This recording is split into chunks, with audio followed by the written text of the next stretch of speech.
আসসালামু আলাইকুম বন্ধুরা, আজকের ভিডিওতে আমি আপনাদেরকে দেখাবো কিভাবে আপনারা পুরা ইটের থেকে প্রায় 40% কম খরচে বিল্ডিং নির্মাণ করতে পারেন, টিন শেড বাড়ি করতে পারেন, বাউন্ডারি ওয়াল করতে পারেন। তো বন্ধুরা, আমার বাম পাশে যে ব্লকটি দেখতে পাচ্ছেন এটি হচ্ছে কংক্রিট হল ব্লক। অনেকে হয়তোবা চিনে থাকবেন, অনেকেই নাও চিনতেও পারেন। এটার সাইজ হচ্ছে লম্বা 16 ইঞ্চি, উচ্চতা 8 ইঞ্চি, পাশে 4 ইঞ্চি, মাঝখানে এগুলা ছিদ্র থাকে। এগুলো কিন্তু বিদেশে বা অন্যান্য দেশগুলোতে অনেক ব্যবহার হয়ে থাকে, বাংলাদেশে এর ব্যবহার খুবই কম, আস্তে আস্তে বাড়তেছে।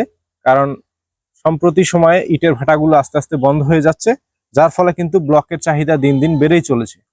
তো আজকের ভিডিওতে আমরা দেখানোর চেষ্টা করব কিভাবে আপনারা পুরা ইটের থেকে 40% কম খরচে এই ব্লক দিয়ে বাড়ি নির্মাণ করতে পারেন, আর এই ব্লকগুলো কিভাবে বাড়িতে বসে বালু সিমেন্ট ব্যবহার করে মাত্র 20 থেকে 25 টাকা খরচে উৎপাদন করে নিজের বাড়িতে ব্যবহার করতে পারেন, অথবা 40 থেকে 45 টাকায় বাজারজাত করে একটি উৎপাদনমুখী ব্যবসা শুরু করতে পারেন।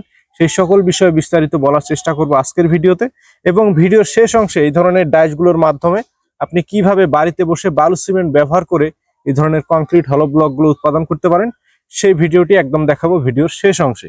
তো বন্ধুরা, চলুন শুরু করা যাক।